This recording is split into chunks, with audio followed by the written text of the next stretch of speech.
열반, 이 불교에서 가장 신비롭고 심오한 경지는 과연 무엇일까요? 에서 언급된 구경열반은 대체 어떠한 경지를 가리키는 것일까요?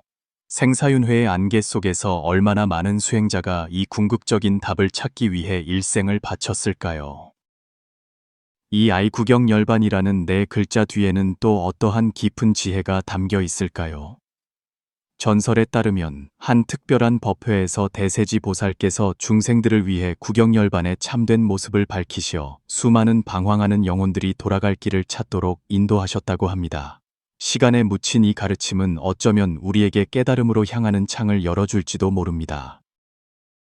천축국 항하 남쪽 강변 보월경사에서 비범한 법회가 곧 시작되려 하고 있었습니다. 폭우가 막 그치자 공기 중에는 흙냄새와 꽃향기가 뒤섞여 퍼졌고 무지개가 비단띠처럼 하늘에 걸렸습니다. 경사 안의 오래된 법당에는 수백 명의 수행자가 고요히 앉아 기다리고 있었는데 그 표정은 엄숙하면서도 기대에 차 있었습니다. 선명 형님, 왕공의 높은 벼슬과 후한 녹봉을 버리고 천리 길을 마다하지 않고 이곳에 법문을 들으러 오셨다고 들었습니다. 거친 삼벗을 입은 한 중년 남자가 물었습니다. 선명이라 불린 백발노인은 먼 곳을 바라보며 대답했습니다. 현명도반이여, 10년 전 외아들 선절이 전사한 후로 저는 삶의 의미를 잃고 세상을 등지려 했었습니다. 다행히 한 유행승의 점화를 받아 비로소 해탈의 길을 찾기 시작했습니다. 지난 몇 년간 천축의 큰 사찰들을 두루 다녔지만 마음의 진정한 평안을 끝내 찾지 못했습니다. 바로 그때 법당 밖에서 갑자기 바람이 불고 구름이 몰려오며 하늘색이 돌변했습니다. 번개 하나가 허공을 가르더니 뒤이어 만물이 고요해져 새소리와 벌레 소리마저 뚝 그치고 마치 온 세상이 숨을 멈춘 듯 했습니다. 빛바랜 가사를 걸친 키가 큰 승려 한 분이 천천히 걸어 들어왔습니다. 그의 얼굴은 예스러웠고 두 눈은 호수처럼 깊고 평온했으며 온몸에서는 형언할 수 없는 상서로운 기운이 풍겨 나왔습니다. 가덕존자님이시다. 군중 속에서 놀라움과 존경이 뒤섞인 탄성이 터져 나왔습니다. 가덕존자는 법상 앞으로 걸어와 사방에 예를 올린 후 자리에 앉았습니다. 여러분 선지식이여, 오늘 이곳에 모인 것은 모두 여러 생에 걸쳐 닦은 성은이 있었기 때문입니다. 빈승이 근래 깊고 오묘한 선법 하나를 수행하였는데 여러분과 함께 나누고자 합니다. 이 법은 평범하지 않으니 바로 사람의 마음을 직접 가리켜 성품을 보고 부처를 이루는 도리입니다. 허나 빈승이 깨달은 바는 있으나 아직 풀리지 않은 의혹이 남아있음을 느껴 감히 쉽게 사람들에게 보이지 못했습니다. 오늘 특별히 여러분과 함께 토론하여 널리 지혜를 모으고자 합니다. 바로 그때 뜻밖의 일이 일어났습니다. 대웅전 중앙의 허공에서 금빛이 환하게 빛나고 상서로운 빗줄기가 만 갈래로 뻗어나오며 상서로운 기운이 천 갈래로 서렸습니다. 금빛 속에서 거대한 금년이 떠올랐는데 그 위에는 온화한 빛을 발하는 흰옷의 보살이 단정히 앉아 계셨습니다. 머리에는 칠보관을 쓰시고 손에는 백옥 여의를 드신 대세지 보살이었습니다. 법당 안은 순식간에 들끓었고 사람들은 모두 머리를 조아려 절을 올렸으며 가덕존자마저 법상에서 일어나 공손히 합장했습니다. 대세지 보살께서는 금년 위에서 가부좌를 틀고 앉아 양손으로 전긴을 맺으시며 말씀하셨습니다. 가덕존자께서는 예를 갖추실 필요 없습니다. 빈승은 아미타 부처님의 명을 받들어 지극히 높고 위없는 수행법을 설하여 인연 있는 중생을 제도하고자 이곳에 왔습니다. 보살께서는 사방을 둘러보시며 물으셨습니다. 이 법을 설하기에 앞서 여러분에게 수행의 목적이 무엇인지 묻겠습니다.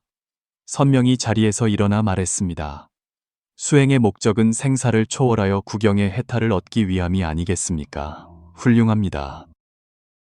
선명거사께서 단번에 핵심을 말씀하셨습니다.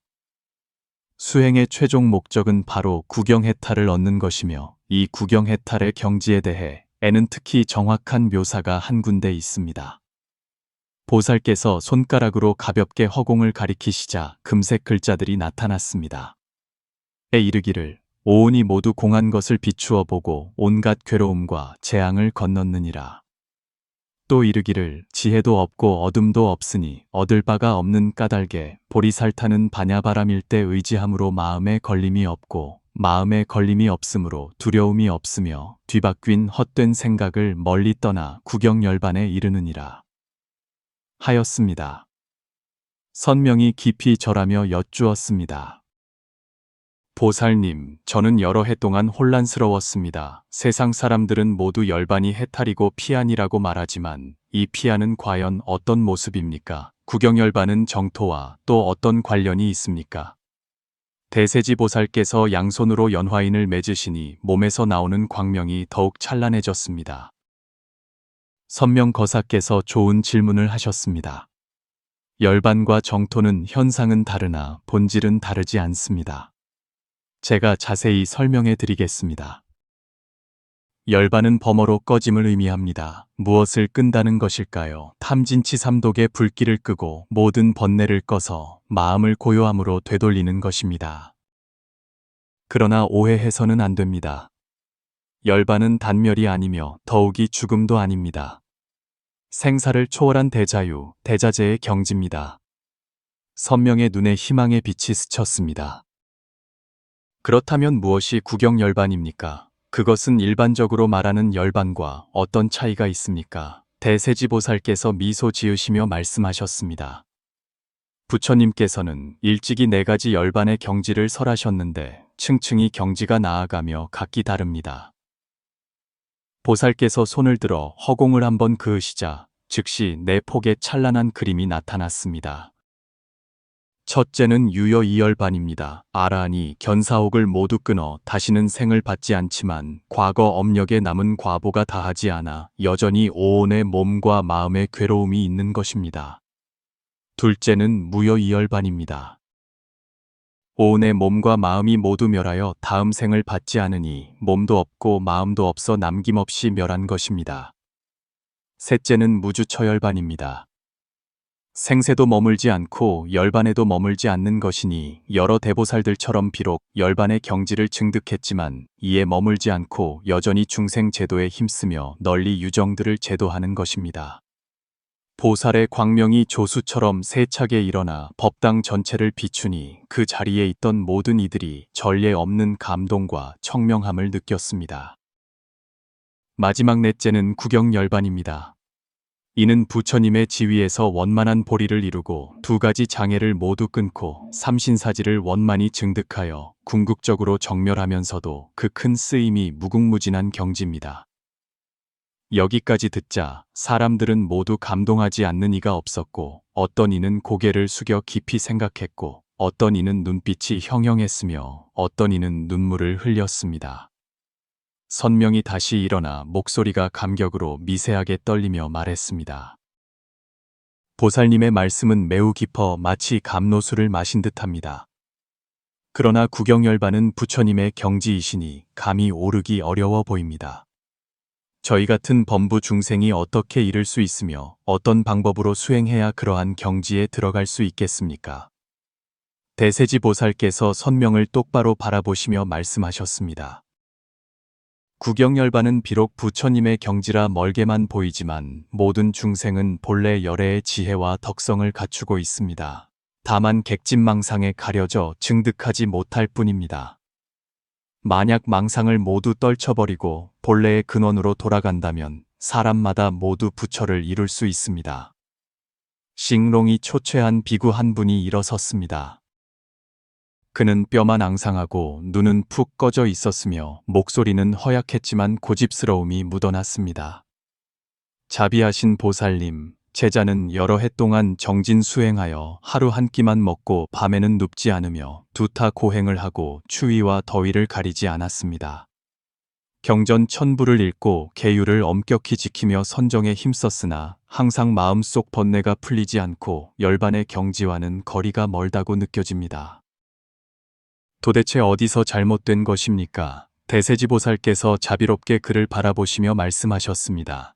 고행을 닦는 것은 본래 탐욕과 집착을 끊기 위함인데 도리어 내가 고행을 할 수 있다는 집착을 일으켰음을 알지 못했습니다. 능히 수행하는 마음이 있고 수행하는 바의 법이 있어 능과 소가 대립하고 이원성이 사라지지 않았으니 어찌 불이법문에 들어가 국영열반을 증득할 수 있겠습니까? 비구는 이 말을 듣고 마치 벼락을 맞은 듯 그 자리에서 눈물을 흘리며 오래도록 엎드려 일어나지 못했습니다. 보살께서 계속해서 가르침을 펴셨습니다.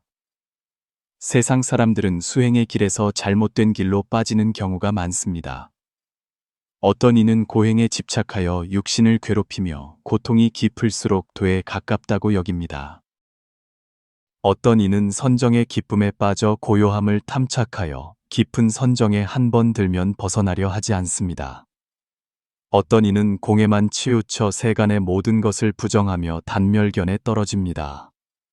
어떤 이는 유에만 집착하여 현상계에 매달려 상견에 떨어집니다. 이 모든 것은 국영열반으로 통하는 바른 길이 아닙니다. 수행의 길에는 비록 수만 가지 법문이 있지만 국영열반에 들어가려면 근본적인 법문 하나를 밝게 알아야 합니다. 이 법은 평범하지 않아서 일단 통달하면 마치 지난날 영산회상에서 부처님께서 꽃을 드시자 가섭존자가 미소를 지었던 그 순간처럼 찰나에 문득 깨달아 바로 열애장심에 들어가 국영열반을 현증하게 됩니다. 선명이 다급하게 물었습니다. 그것은 과연 어떤 법문입니까? 대세지보살께서 사방을 둘러보시고 정인을 맺으시니 몸에서 찬란한 빛이 났습니다. 이 중생들로 하여금 바로 국영열반을 취하게 하는 위없는 법문은 바로 염불법문입니다. 육근을 모두 거두어들여 맑은 생각이 끊임없이 이어지도록 하는 것입니다. 여러 사람이 이 말을 듣고는 일부는 바로 알아차리지 못했습니다. 선명이 참지 못하고 물었습니다. 보살님, 염불 법문을 말씀하시는 것입니까?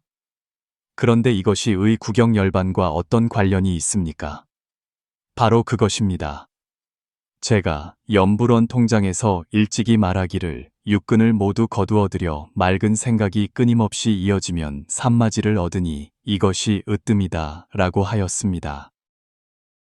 염불 법문은 간단해 보이지만 실제로는 매우 심오하여 바로 본심을 가리키고 실상에 개합하니 국영열반을 성취하는 지름길입니다. 보살께서 허공에 금색 연꽃을 나타나게 하시며 말씀하셨습니다. 국영열반은 본래 중생 자신의 마음에 갖추어져 있는 것이지 밖으로부터 얻는 것이 아닙니다. 중생이 증득하지 못하는 것은 다만 망념이 어지럽게 일어나고 육근이 바깥 경계에 반연하여 마음이 하나로 돌아가지 못하기 때문입니다. 만약 전심으로 염불하여 마치 자식이 어머니를 생각하고 어머니와 자식이 서로 의지하듯 하면 마음의 물이 맑아져 한 생각도 일어나지 않으니 바로 그 자리가 곧 열반의 경지입니다. 초췌한 비구가 이해하지 못하겠다는 듯 물었습니다. 보살님, 저는 여러 해 동안 정진하며 고행했는데 어찌하여 열반에서 오히려 더 멀어졌습니까? 고행을 닦는 것은 본래 탐욕과 집착을 끊기 위함인데 도리어 내가 고행을 할 수 있다는 집착을 일으켰음을 알지 못했습니다. 능히 수행하는 마음이 있고 수행하는 바의 법이 있어 능과 소가 대립하고 이원성이 사라지지 않았으니 어찌 불이법문에 들어가 국영열반을 증득할 수 있겠습니까? 보살께서 계속해서 가르침을 펴셨습니다. 애색이 공과 다르지 않고 공이 색과 다르지 않으며 색이 곧 공이요 공이 곧 색이다 라고 하였습니다. 이 말씀은 모두 열반의 핵심적인 깊은 뜻이며 불이법문입니다. 열반은 생사를 떠나 별도로 있는 것이 아니라 생사가 곧 열반이요 번뇌가 곧 보리입니다. 왜 염불을 통해 국영열반을 얻을 수 있을까요? 염불할 때 염하는 마음과 염해지는 부처는 본래 두 가지 물건이 아니기 때문입니다. 염불이 지극한 경지에 이르면 능과 소가 모두 사라져 마음과 부처가 둘이 아니니 바로 그 자리가 곧 국영열반입니다. 선명이 무언가 깨달은 듯 했습니다. 보살님 말씀은 열반이란 모든 것이 소멸된 후의 공무가 아니라 바로 지금 한 생각도 일어나지 않을 때의 본래 모습이라는 것이군요. 훌륭합니다. 이미 그 큰 뜻을 얻으셨습니다. 열반은 본래 중생이 갖추고 있는 깨어남이지 밖으로부터 얻거나 닦아서 이루는 것이 아닙니다. 다만 망념에 가려져 드러나지 못할 뿐입니다. 마치 흐린 물이 맑아진 후 자연이 밝은 달을 비추는 것과 같습니다. 밝은 달은 본래 하늘에 있었고 한 번도 떠난 적이 없지만 물이 흐려서 보이지 않았던 것뿐입니다. 한 젊은 거사가 물었습니다. 보살님, 저희 같은 범부 중생은 일상생활에서 생계를 꾸리느라 바빠 고행을 닦기 어렵습니다. 연불 법문을 통해 직접 구경열반을 증득할 수 있겠습니까? 대세지 보살께서 고개를 끄덕이셨습니다. 연불 법문이야말로 말법 시대 중생들을 위해 마련된 것입니다. 말법 중생은 복이 얇고 지혜가 얕아 심오한 이치를 통달하기 어렵고 계율을 지키며 정진하기 어렵고 선정과 지혜를 닦기 어렵습니다. 그러나 연불 법문 하나는 위로는 모든 부처님의 본래 서원에 부합하고 아래로는 중생의 근기에 맞으니 세 가지 근기를 두루 포섭하고 영리한 이와 둔한 이를 모두 거두어 드립니다. 위로는 보살부터 아래로는 지옥 중생까지 모두 이 법문에 의지하여 해탈할 수 있습니다. 보살께서 연화인을 맺으시며 말씀하셨습니다. 연불에는 네 가지가 있으니 식상연불, 관상연불, 관상연불, 지명연불입니다. 그중 지명연불이 가장 직접적이니 오직 한 마음으로 집중하여 아미타불 명호를 한 생각으로 부르고 입으로 부르며 마음으로 생각하여 끊임없이 이어가면 점차 마음을 거두어들여 망념을 끌 수 있습니다. 망념이 곧 꺼지면 본심이 스스로 드러나니 구경열반이 다른 곳에 있지 않습니다. 선명이 또 물었습니다. 보살님, 에서 지혜도 없고 어둠도 없다고 하셨는데 이것이 연불 법문과 어떤 관련이 있습니까? 지혜도 없고 어둠도 없다는 것이 바로 연불의 최고 경지입니다. 처음 연불을 배울 때는 능히 염하는 마음이 있고 염해지는 부처가 있으며 정토에 태어나려는 원이 있고 열반을 증득하려는 바람이 있어 갖가지 망념이 어지럽게 일어납니다. 점차 연불하여 일심불란의 경지에 이르면 능과 소가 모두 사라져 능함도 없고 소함도 없으며 지혜도 없고 어둠도 없으니 바로 그 자리가 곧 구경열반입니다. 보살께서 고개를 드시자 한량없는 광명이 나타났습니다. 무명도 없으며 또한 무명의 다함도 없고 늙고 죽음도 없으며 또한 늙고 죽음의 다함도 없다고 하였습니다. 이는 바로 우리에게 열반이란 번뇌를 끊어 없애는 것이 아니라 번뇌가 본래 공함을 아는 것이라고 알려줍니다. 연불이 지극한 경지에 이르면 망념이 본래 공함을 깨달아 바로 실상에 안주하여 무주처열반을 성취하게 됩니다. 부처님께서 에서 일찍이 정념 상계하여 육근을 모두 거두라고 하셨습니다. 정념이란 잡념이 없는 생각이고 상계란 끊어짐이 없는 것입니다. 만약 사람이 한 가지 대상에 마음을 오랫동안 집중하여 순수하고 익숙해지면 육근은 자연히 바깥 경계에 반연하지 않고 연불 하나에 귀일하게 됩니다. 한 근이 근원으로 돌아가면 육근이 해탈하니 바로 그 자리가 대자유, 대자재, 대열반입니다. 보살께서 계속해서 가르침을 펴셨습니다. 중생이 본래 갖춘 불성은 마치 대해와 같아서 본래 평온하고 맑습니다.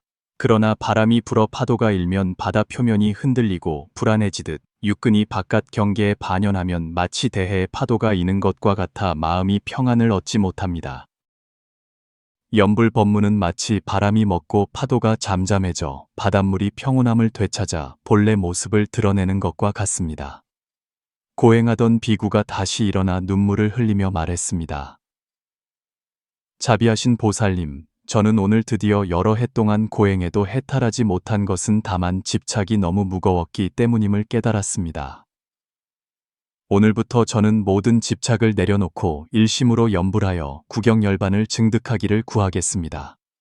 대세지 보살께서 여러 사람을 향해 말씀하셨습니다.